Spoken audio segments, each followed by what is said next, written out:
আজকে একটা গুরুত্বপূর্ণ ভিডিও নিয়ে এসেছি। সে ভিডিওর প্রথমে শুরুতেই যে ঘটনা বলা সেটা হচ্ছে 22শে এপ্রিল 2025-এ পাহেলগাঁওতে যে ধরনের বেদনাদায়ক ঘটনা ঘটেছে, যেখানে সন্ত্রাসবাদীরা 26 জনকে মেরে ফেলেছে এবং 17 জন আহত রয়েছে সরকারি হিসেব অনুযায়ী। সেখানে জানা গেছে লস্কর ই তৈয়বার কাজ যেটা পাকিস্তানের মদতপুষ্ট A shoot of Pakistan-based terror group Lashkar-e-Taiba has claimed responsibility for the rear attack on tourists in J&K. Security forces are now intensifying efforts to track down the attackers. Eyewitnesses described scene of chaos and horror as gunfire erupted, sending visitors running for cover in open grassland. এই পরিস্থিতিতে ভারত সরকার তরফ থেকে এই ব্যবস্থা গ্রহণ করা হচ্ছে এবং আগামী দিনে হবে, কিন্তু প্রত্যেকটি শোক সন্তর্প পরিবারের মানুষজন যারা রয়েছে তাদেরকে আমি দুঃখ জানিয়ে ভিডিওটা শুরু হচ্ছে। এর মধ্যে দেখতে পাচ্ছি মার্কেট কিন্তু ডাউন ট্রেন্ড শুরু হয়ে গেছে এবং মার্কেট একটা ক্র্যাশ হওয়ার সম্ভাবনা তৈরি করছে। আগামী দিনে যদি এটা যুদ্ধের দিকে যায় এবং সেক্ষেত্রে কিন্তু মার্কেট অনেকটা ডাউন হওয়ার সম্ভাবনা আছে। আমরা সদ্য মার্কেটটাকে রিকভার হওয়ার জায়গা দেখলাম, পোর্টফোলিওটা একটু আশা সঞ্চার করছিল, একটুখানি আমরা মনে করে নিয়েছিলাম স্বস্তির জায়গা তৈরি হবে, কিন্তু এরপরে যে দিনটা আসছে সেটা কিন্তু আরো অনেকটা কারেকশন এবং অনেক দিন ধরে এটা চলবে। যুদ্ধ কোনো দিনই কোনো দেশের পক্ষে ভালো নয়, কোনো জাতির পক্ষে ভালো নয়, কিন্তু प्रतिबादेर भाषा থাকাটা প্রয়োজন না। इंडियन आर्मी ने ठोक दिया। मैं आपको खुल के कह रहा हूं, झूठ क्यों बोलना है यहाँ पे यार। जो है सो है। पाकिस्तान डर गया है। पाकिस्तान को यह पता है कि अब भारत जवाब देगा और ऐसा रगेद के मारेगा ना, ऐसा दौड़ा के पीटेगा भारत। তাহলে পর কিন্তু অন্যায় শেষ হয় না। সুতরাং প্রতিবাদের প্রচুর ভাষা নিয়ে আজকের এই ভিডিওটা শুরু করতে চলেছি। সবচেয়ে বড় দুঃখজনক ঘটনা নিয়ে আজকের এই ভিডিওটা শুরু হচ্ছে, সেটা হচ্ছে 22শে এপ্রিল 2025 সন্ত্রাসবাদী আক্রমণে 26 জন নিরীহ টুরিস্ট তারা মারা গেছেন এবং 17 জনের বেশি কিন্তু আহত হয়েছে। সবচেয়ে বড় দুঃখজনক ঘটনা আরেকটা, সেটা হচ্ছে লস্কর ই তৈয়বার কাজ এটা বলে প্রকাশিত হয়েছে এবং তার থেকেও বড় ঘটনা যেটা সেটা হচ্ছে পাকিস্তান বেস, অর্থাৎ আমাদের প্রতিবেশী দেশের তাদের মদতে পুষ্ট হয়ে সেই সমস্ত সন্ত্রাসবাদীরা ভারতের মাটিতে আক্রমণ করে এবং নিরীহ সাধারণ 26 জন মানুষকে হত্যা করে। এই ঘটনার পরবর্তীকালে ইন্ডিয়ার তরফ থেকে যে ধরনের ডিপ্লোম্যাটিক স্ট্যান্স গ্রহণ করা হয় তার মধ্যে সবচেয়ে বড় প্রথম ঘটনা সেটা হচ্ছে বর্ডার এরিয়াটা সমস্ত ক্লোজ করে দেওয়া হয়, এক নাম্বার। এবং দ্বিতীয় ব্যাপার সেটা করা হয় সেটা হচ্ছে ইন্ডাস ট্রিটি যেটা ছিল, ইন্ডাস ওয়াটার ট্রিটি, সেটাকে সাসপেন্ড করা হয় ফলে। এবং তৃতীয় ব্যাপার সেটা করা হয়, পাকিস্তানের সমস্ত নাগরিককে এই দেশ ছেড়ে চলে যাওয়ার জন্য বলে দেওয়া হয়। আলটিমেটলি সঙ্গে পাকিস্তানের তরফ থেকে বেশ কিছু ব্যবস্থা গ্রহণ করা হয়, যেরকম পাকিস্তানের এয়ার স্পেস ব্যবহার করতে পারবে না ইন্ডিয়া। দ্বিতীয়ত পাকিস্তান যেটা ব্যবস্থা নেয় সেটা হচ্ছে একটা যে বাইল্যাটারাল ট্রিট ছিল একটা 1972-তে সিমলা এগ্রিমেন্ট বলে, সেটাকে কিন্তু ক্যান্সেল করা হয়।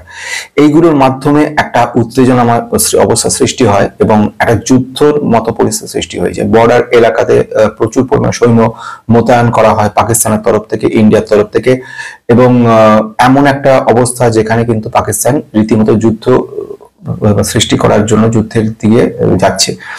সবচেয়ে বড় দুঃখজনক ঘটনা এখানে আরেকটা, নিরীহ যেসব মানুষকে মারা হয় এগুলো অত্যন্ত দুঃখজনক ঘটনা। ये आतंकवादी अपना हमला बहुत सोच समझकर प्लान किया था।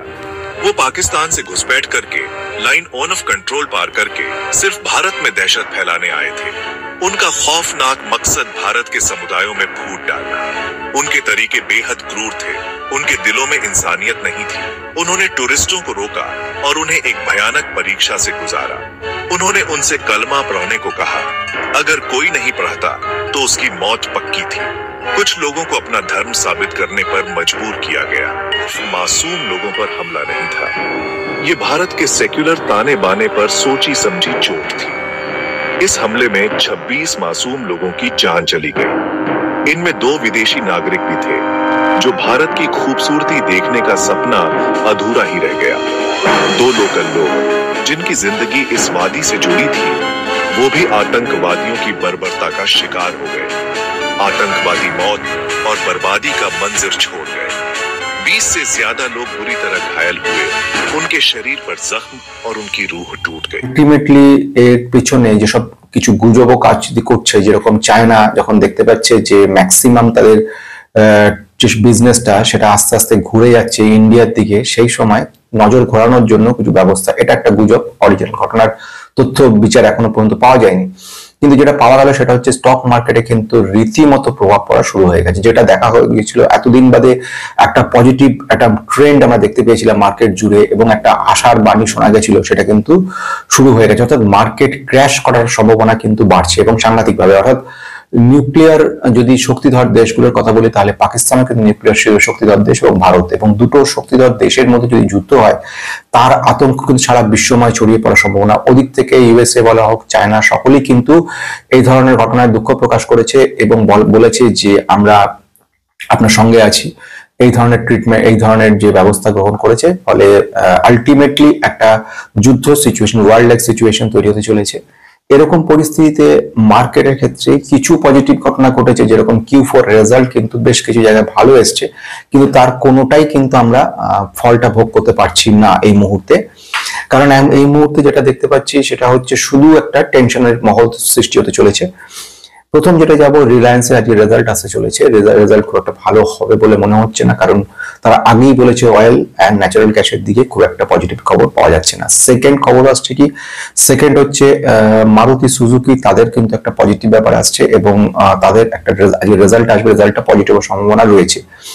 তৃতীয় ব্যাপার হচ্ছে অ্যাক্সিস ব্যাংক তার রেজাল্ট বের করেছে, রেজাল্টটা কিন্তু খুব খারাপ হয়নি, কিন্তু এক্সপেকটেশনকে বিট করতে পারেনি।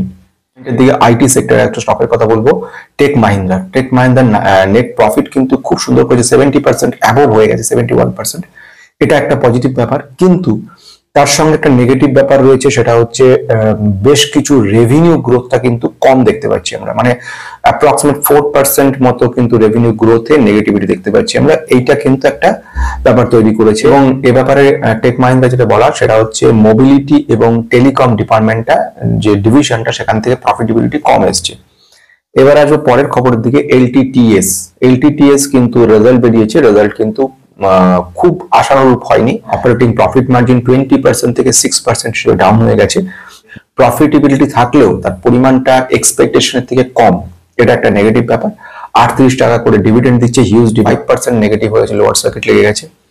আইসিআইসিআই ব্যাংকের কথা বলবো, রেজাল্ট এসছে, খুব সুন্দর রেজাল্ট করেছে, নেট প্রফিট বিউটিফুল, একটা রেকর্ড নেট প্রফিট করেছে, 12,630 কোটি টাকার মতো নেট প্রফিট হয়েছে। দ্যাট মিনস 18%, 18% ইয়ার অন ইয়ার বেসিসে জাম্প করেছে, এটা একটা পজিটিভ ব্যাপার। এবং এ সম্পর্কে ওরা বলছে যে লোন গ্রোথটা একটা পজিটিভ ব্যাপার, রোবাস্ট লোন গ্রোথ দেখাতে পেরেছে। আরেকটা ব্যাপার হচ্ছে অ্যাসেট কোয়ালিটিটা বেটার হয়েছে, এই কারণের জন্য কিন্তু একটা পজিটিভ ব্যাপার দেখা যাচ্ছে। ইনফোসিসের কথা আসছে, ইনফোসিসের রেজাল্ট এসছে, কিন্তু রেজাল্ট ভালো হয়নি, 11.75% ডিক্লাইন করেছে, মানে রেজাল্টটা খুব একটা পজিটিভ ব্যাপার দেখাতে পারেনি। রেভিনিউ কিন্তু 8% পজিটিভ রয়েছে, ভালো কথা। এইচসিএল টেকনোলজিতে আমরা দেখলাম 6% ইয়ার অন ইয়ার বেসিসে রেভিনিউ গ্রোথ হয়েছে পজিটিভ। এলটিআই মাইন্ডট্রিও দেখলাম আমরা, এন্ট্রি দেখলাম 9.9% মোটামুটি রেভিনিউ গ্রোথ কিন্তু আমরা দেখতে পেয়েছি পজিটিভ। আচ্ছা, হিন্দুস্তান ইউনিলিভার লিমিটেড এর নেট প্রফিট কিন্তু স্লাইটলি এক্সপেকটেশনের থেকে একটু নিচে রয়েছে। কোম্পানিটা বেসিক্যালি কারণ যেগুলো বলছে, যে কারণগুলোর মধ্যে প্রথম হচ্ছে আরবান ডিমান্ডটা কমে গেছে এবং এক্সপেন্সটা বেড়ে গেছে। দুটো কারণের জন্য ওরা কিন্তু বারবার বলছে যে আমাদের নেট প্রফিট ডাউন হওয়ার, এক্সপেকটেশনে কম হওয়ার জন্য। আর এবিটা যেটা, সেটা কিন্তু কমেছে, earning before tax depreciation amortisation, যেটা 30 ছিল, সেটা কিন্তু নেমে এসছে 23.1%, অনেকটাই ডাউন। নেক্সট ওয়ান নেসলের কথা বলবো, নেসলেও কিন্তু 6.5% নেট প্রফিট ডাউন হয়েছে। তাহলে এইরকম পরিস্থিতি দাঁড়িয়ে রয়েছে। আমরা কোয়ার্টারের রেজাল্ট গুলো একটু কভার করলাম, কিন্তু সব থেকে বড় টেনশনের জায়গা তৈরি হলো মানে আগামী দিনটা, মানে একদিকে অত্যন্ত দুঃখজনক ঘটনা, আমরা সকলে চ্যানেলের পক্ষ থেকে এবং আমার সমস্ত সাবস্ক্রাইবার বন্ধুরা যে তাদের সকলে দুঃখ প্রকাশ করছি। আশা রাখছি যে আগামী দিনে যে পরিস্থিতির সৃষ্টি হয়েছে এর একটা উপযুক্ত জবাব তৈরি করা যাবে, যেদিক থেকে ভারত শুধুমাত্র অর্থনীতির দিক থেকেই আস্তে আস্তে মানে সবল হয়ে উঠছে তা নয়, তারা যে প্রতিবাদটাও করতে পারে এই ব্যাপারটাও যেন দেখানো যেতে পারে। কারণ जो न्यूक्लियर सबमरीन्स हैं भारत की, उनको ऑपरेशनली डिप्लॉय कर दिया है। पाकिस्तान सिर्फ और सिर्फ एक बात कह सकता है कि देखिए दोनों न्यूक्लियर पावर हैं, अब आप कुछ करिए, लड़ाई रोकिए। पाकिस्तान का डिफेंस मिनिस्टर कहता है हाँ हम लोग कर रहे हैं terrorism, you took money for this, you took dirty money. কারণ নিরীহ যেসব মানুষগুলো মারা গেছে এবং ভবিষ্যতে যে আরো এরকম ঘটনা ঘটবে না তার কিন্তু কোনো গ্যারান্টি নেই। যেটা মার্কেটের ক্ষেত্রে যেটা দেখতে পাচ্ছি, আগামী ভবিষ্যৎ মানে যা পরিস্থিতি, যদি যুদ্ধ সিচুয়েশন তৈরি হয়, আমাদের মার্কেট কিন্তু আবার পড়বে এবং এইবারের মার্কেট কিন্তু প্রচুর ভাবে পড়ার সম্ভাবনা থাকবে, যাকে বলা হয় মার্কেট ক্র্যাশ, এই সিচুয়েশনও আসতে পারে। তো সবকিছুর জন্য তৈরি থাকতে হবে। আজকে এখানে শেষ করছি।